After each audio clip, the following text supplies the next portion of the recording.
« 1984, écrit par George Orwell. Deuxième partie, chapitre 1.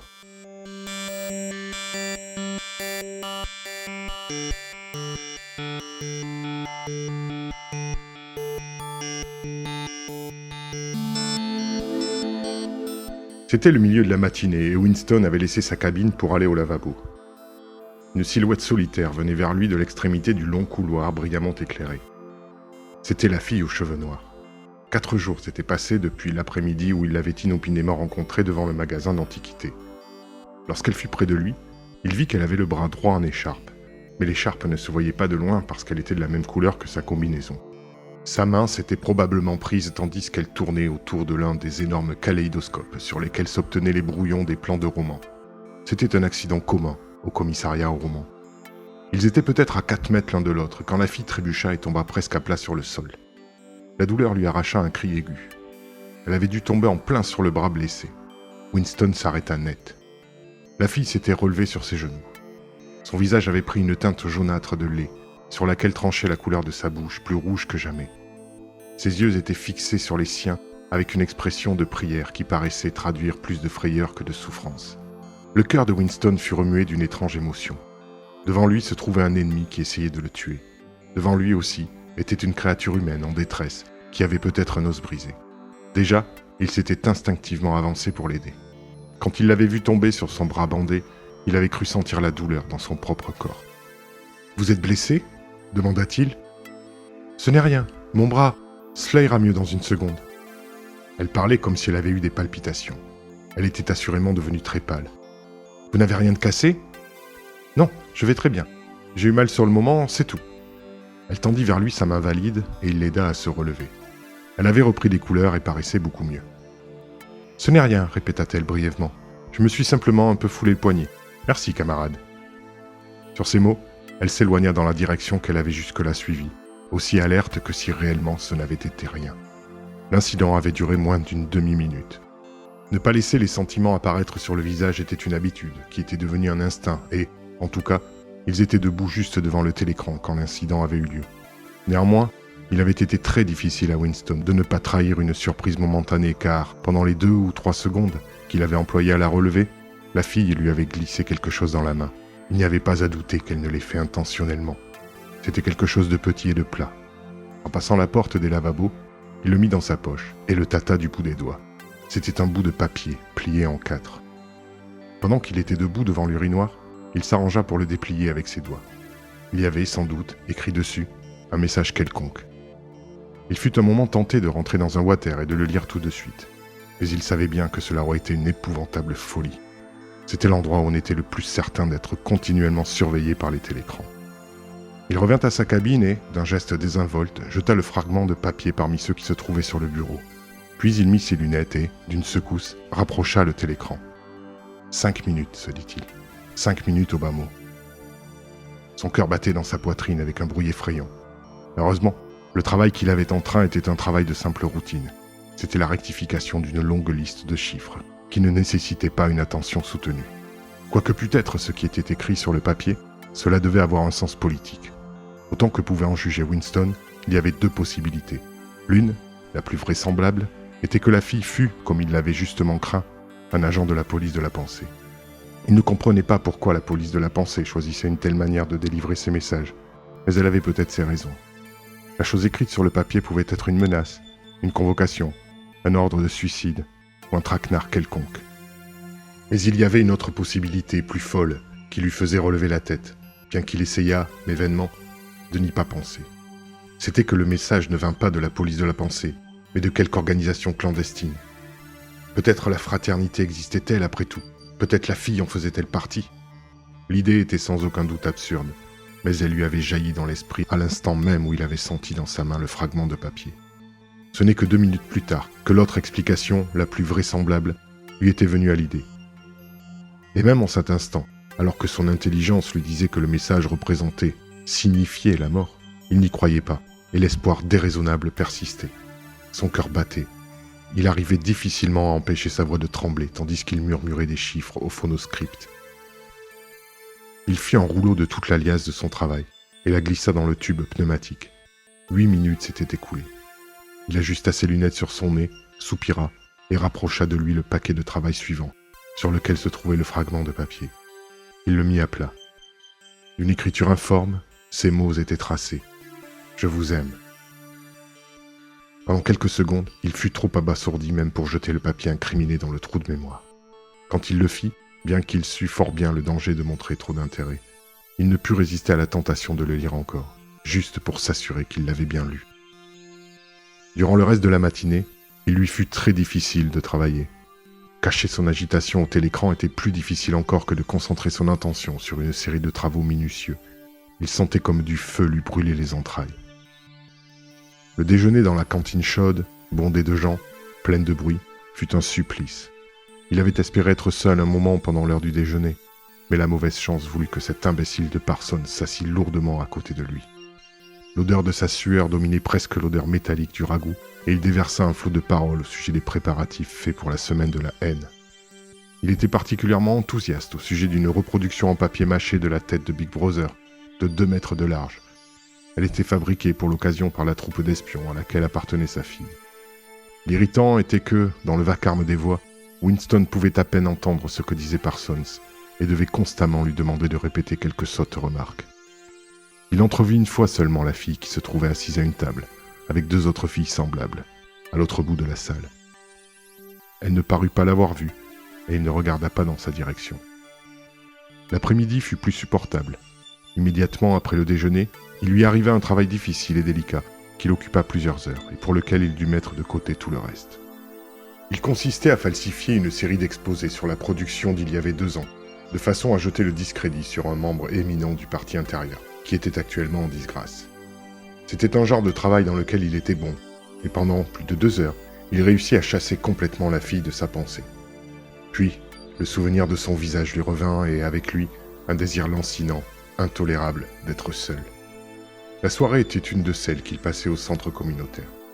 Il engloutit un autre repas sans goût à la cantine, se dépêcha de se rendre au centre, prit part à la solennelle niaiserie d'une discussion de groupe, joua 2 parties de ping-pong, avala plusieurs verres de gin et lut pendant une demi-heure un livre intitulé « Rapport entre Langsock et les échecs ». L'ennui lui contractait l'âme, mais, pour une fois, il n'avait pas éprouvé le désir d'esquiver sa soirée au centre. À la vue des mots « Je vous aime », le désir de rester en vie avait jailli en lui, et prendre des risques secondaires lui avait soudain paru stupide. Il ne put réfléchir d'une manière suivie qu'après 11 heures du soir, chez lui et au lit, dans la sécurité de l'ombre qui fait que l'on n'a même pas à craindre le télécran, pourvu que l'on demeure silencieux. C'était un problème matériel qu'il avait à résoudre. Comment toucher la fille et arranger une rencontre? Il ne pensait plus à la possibilité qu'il pût y avoir là, pour lui, une sorte de piège. Il savait qu'il n'en était rien, à cause de l'agitation réelle qu'elle avait montrée en lui remettant le papier. Visiblement, elle avait été effrayée et hors d'elle, autant qu'elle pouvait l'être. L'idée de refuser ses avances ne lui traversa même pas l'esprit non plus. 5 jours auparavant seulement, il avait envisagé de lui écraser la tête sous un pavé. Mais cela n'avait aucune importance. Il pensa à son corps jeune et nu, comme il l'avait vu dans son rêve. Il avait cru qu'elle était une sotte comme les autres, que sa tête était farcie de mensonges et de haine, que ses entrailles étaient glacées. Une sorte de fièvre le saisit à l'idée qu'il pourrait la perdre, que son jeune corps blanc pourrait s'éloigner de lui. Ce qu'il craignait le plus, c'est qu'elle changeât simplement d'idée s'il ne la rencontrait rapidement. Mais la difficulté matérielle de se rencontrer était énorme. C'était essayer de bouger un pion aux échecs alors qu'on était déjà échecs et maths. Quelque chemin que l'on prit, on avait le télécran devant soi. En réalité, toutes les manières possibles de communiquer avec elle lui étaient passées par l'esprit, moins de 5 minutes après avoir lu la note. Mais maintenant qu'il avait le temps de réfléchir, il les examina l'une après l'autre, comme une rangée d'instruments qu'il disposerait sur une table. Le genre de rencontre qui avait eu lieu ce matin ne pouvait évidemment se répéter. Si elle travaillait au commissariat aux archives, cela aurait pu être relativement simple, mais il n'avait qu'une vague idée de la situation, dans l'édifice du commissariat au roman, et il n'avait aucun prétexte pour s'y rendre. S'il savait où elle habitait et à quelle heure elle laissait son travail, il aurait pu s'arranger pour la rencontrer quelque part sur le chemin du retour. Mais essayer de la suivre chez elle était imprudent, car il faudrait traîner aux alentours du ministère, ce qui pourrait être remarqué. Lui envoyer une lettre par la poste était hors de question. Suivant une routine qui n'était même pas un secret, toutes les lettres étaient ouvertes en route. Peu de gens, actuellement, écrivaient des lettres. Pour les messages qu'on avait parfois besoin d'envoyer, il y avait des cartes postales sur lesquelles étaient imprimées de longues listes de phrases et l'on biffait celles qui étaient inutiles. Dans tous les cas, sans compter son adresse, il ne savait pas le nom de la fille. Il décida finalement que l'endroit le plus sûr était la cantine. S'il pouvait la voir seule à une table quelque part au milieu de la pièce, pas trop près des télécrans, avec un bourdonnement suffisant de conversation tout autour, et que ces conditions soient réunies pendant, disons, 30 secondes, il pourrait, peut-être, échanger avec elle quelques mots. La vie, après cela, fut pendant une semaine comme un rêve agité. Le jour suivant, elle n'apparut à la cantine qu'au moment où il l'a laissée. Le coup de sifflet avait déjà retenti. Ses heures de travail avaient peut-être changé. Ils se croisèrent sans un regard. Le deuxième jour, elle était à la cantine à l'heure habituelle, mais avec 3 autres filles, et immédiatement sous un télécran. Puis, pendant 3 horribles jours, elle n'apparut pas du tout. Il sembla à Winston qu'il souffrait, d'esprit et de corps, d'une insupportable sensibilité, d'une sorte de transparence qui faisait de chaque mouvement, de chaque son, de chaque contact, de chaque mot qu'il devait prononcer ou écouter, une agonie. Même en dormant, il ne pouvait échapper complètement au visage de la fille. Ces jours-là, il ne toucha pas à son journal. Il ne trouvait de soulagement, quand il en avait un, que dans son travail. Parfois, il pouvait oublier pendant 10 minutes d'affilée. Il n'avait absolument aucune idée de ce qui avait pu lui arriver. Il ne pouvait faire d'enquête. Elle avait pu être vaporisée. Elle avait pu se suicider. Elle avait pu être transférée à l'autre bout de l'Océania. Pire, et plus probablement, elle avait simplement pu changer d'idée et décider de l'éviter. Le jour suivant, elle reparut. Son bras n'était plus en écharpe, et elle avait une bande de diachylon autour du poignet.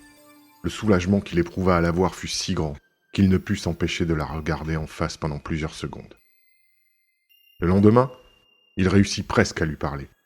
Quand il entra dans la cantine, elle était assise à une table assez loin du mur et était absolument seule. Il était tôt et la cantine n'était pas comble. La queue avançait et Winston était presque au comptoir. Le mouvement fut arrêté 1 minute par quelqu'un qui se plaignait de n'avoir pas reçu sa tablette de saccharine. Mais la fille était encore seule quand Winston reçut son plateau et avança vers sa table. Il se dirigeait comme par hasard dans sa direction, en cherchant des yeux une place à une table plus éloignée. Elle était peut-être à 3 mètres de lui. En 2 secondes, il y serait. Une voix derrière lui l'appela. « Smith !» Il fit semblant de ne pas entendre. « Smith !» répéta la voix plus haut. C'était inutile. Il se retourna. Un jeune homme blond, au visage inintelligent, nommé Wilshire, qu'il connaissait à peine, l'invitait avec un sourire à occuper une place libre à sa table. Il était imprudent de refuser. Il ne pouvait, ayant été reconnu, s'en aller s'asseoir à une table près d'une fille seule. Cela se remarquerait trop. Il s'assit avec un sourire amical. Le blond visage inintelligent sourit largement en le regardant. Winston, dans une hallucination, se vit lui lançant une pioche en plein visage. La table de la fille, quelques minutes plus tard, était complètement occupée. Mais elle devait l'avoir vue se diriger vers elle, et peut-être agirait-elle en conséquence. Le jour d'après, il eut soin d'arriver tôt. Naturellement, elle était à une table à peu près au même endroit, et de nouveau seule. Winston était précédé dans la queue par un petit homme scarabée, aux mouvements rapides, au visage plat, aux yeux minuscules et soupçonneux. Tandis que Winston s'éloignait du comptoir avec son plateau, il vit le petit homme se diriger tout droit vers la table de la fille. Son espoir de nouveau tomba. Il y avait une place libre à une table plus éloignée, mais quelque chose dans l'apparence du petit homme suggérait qu'il devait être assez attentif à son confort pour choisir la table la moins encombrée. Winston le suivit, le cœur glacé. Il y eut à ce moment un violent fracas. Le petit homme était étalé, les 4 fers en l'air. Son plateau lui avait échappé et 2 ruisseaux de soupe et de café coulaient sur le parquet. Il se remit sur pied avec un regard méchant à l'adresse de Winston, qu'il soupçonnait de lui avoir fait un croc en jambe. Mais il n'en était rien. 5 secondes plus tard, le cœur battant, Winston était assis à la table de la fille. Il ne la regarda pas. Il délesta son plateau et commença à manger. Il fallait surtout parler tout de suite, avant que personne ne vînt. Mais une terrible frayeur s'était emparée de lui. 1 semaine s'était écoulée depuis qu'elle l'avait approché. Elle pouvait avoir changé. Elle devait avoir changé. Il était impossible que cette affaire puisse se terminer avec succès. De telles choses ne se passent pas dans la vie réelle. Il aurait complètement flanché et n'aurait pas parlé s'il n'avait à ce moment vu Ampleforth, le poète aux oreilles poilues, qui errait mollement à travers la salle avec un plateau, à la recherche d'une place libre.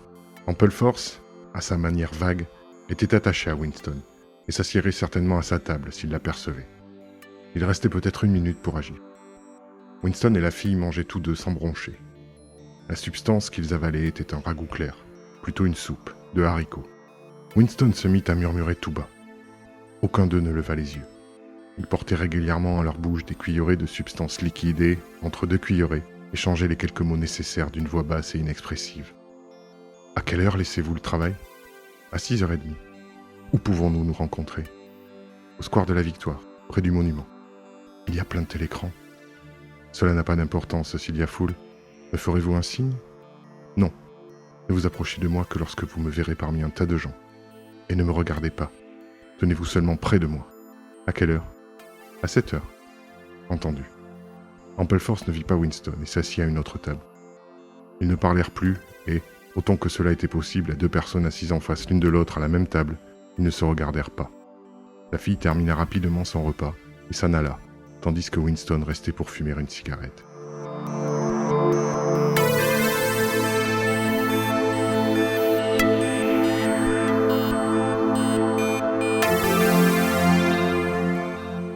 Winston se trouva au square de la Victoire avant le moment fixé. Il se promena autour du socle de l'énorme colonne cannelée au sommet de laquelle eut la statue de Big Brother regardait, vers le sud, les cieux où il avait vaincu les aéroplanes eurasiens, qui étaient, quelques années plus tôt, des aéroplanes estasiens, dans la bataille de la première région aérienne. Dans la rue qui se trouvait vis-à-vis de la colonne, se dressait la statue d'un homme à cheval, qui était censé représenter Olivier Cromwell.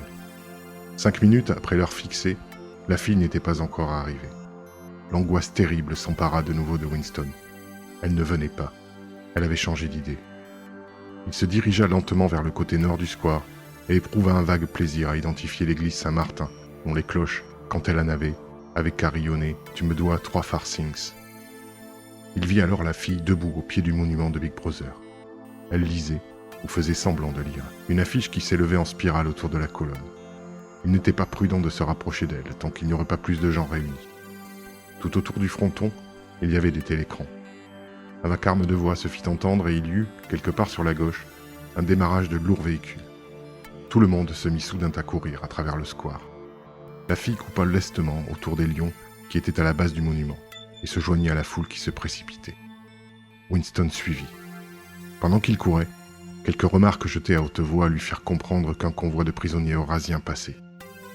Déjà, une masse compacte de gens bloquait le côté sud du square. Winston, qui, en temps normal, était le genre d'individu qui gravite à la limite extérieure de tous les genres de bousculade, joua des coudes, de la tête, se glissa en avant, au cœur de la foule.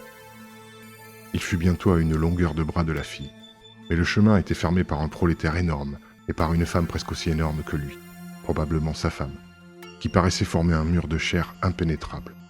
Winston, en se tortillant, se tourna sur le côté et, d'un violent mouvement en avant, s'arrangea pour passer son épaule entre eux. Il crut un moment que ses entrailles étaient broyées et transformées en bouillie par les 2 hanches musclées, puis il les sépara et passa en transpirant un peu. Il était à côté de la fille. Ils se trouvaient épaule contre épaule. Tous deux regardaient fixement devant eux. Une longue rangée de camions, portant, dressés à chaque coin, des gardes au visage de bois, armés de mitrailleuses, descendaient lentement la rue.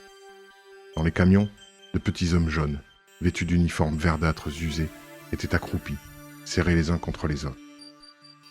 Leurs tristes visages mongols, absolument indifférents, regardaient par-dessus les bords des camions. Parfois, au caveau d'un camion, il y avait un cliquetis de métal. Tous les prisonniers avaient des fers aux pieds. Des camions et des camions défilèrent, chargés de visages mornes. Winston savait qu'ils étaient là, mais il ne les voyait que par intermittence. L'épaule de la fille et son bras droit, nu jusqu'au coude, étaient pressés contre son bras. Sa joue était presque assez proche de la sienne pour qu'il en sentît la chaleur.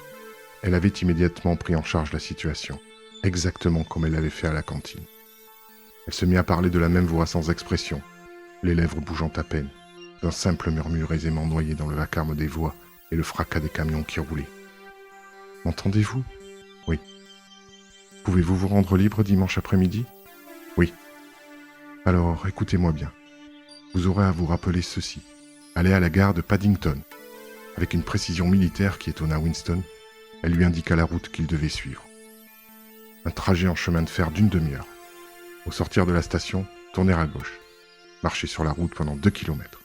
Une porte dont la barre supérieure manque, un chemin à travers champs, un sentier couvert d'herbe, un passage dans des buissons, un arbre mort couvert de mousse. C'était comme si elle avait eu une carte dans la tête. « Pourrez-vous vous en souvenir de tout cela ?» murmura-t-elle à la fin. « Oui. Vous tournez à gauche, puis à droite, puis de nouveau à gauche, et la porte n'a pas de barre supérieure. Oui, quelle heure ? À 3 heures environ. Peut-être aurez-vous à attendre. J'irai par un autre chemin. Êtes-vous sûr de tout vous rappeler ? Oui. Alors, éloignez-vous de moi aussi vite que vous le pourrez. » Elle n'avait pas besoin de lui dire. Mais pendant un instant, ils ne purent se dégager de la foule. Les camions défilaient encore, et les gens insatiables regardaient bouche bée.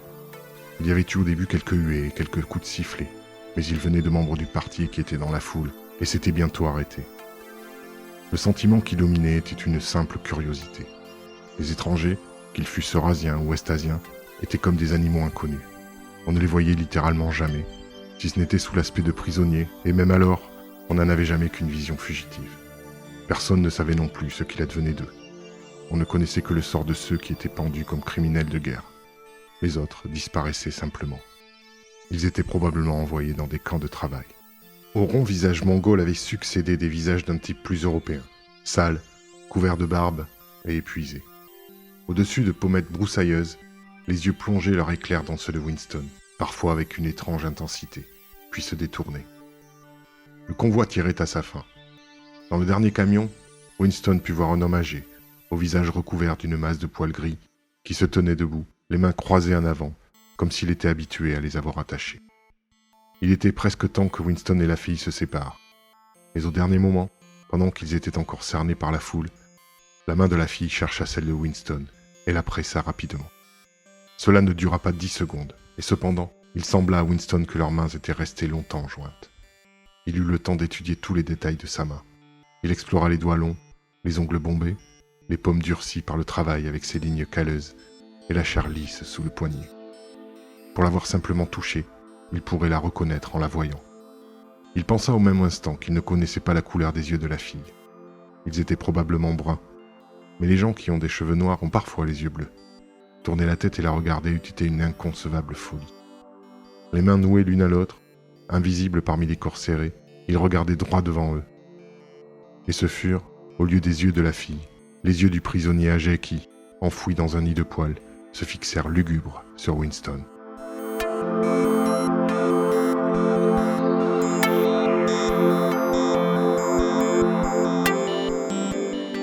Fin du premier chapitre de la deuxième partie de 1984, écrit par George Orwell. En vous remerciant pour votre écoute, à bientôt sur Frisson d'hiver.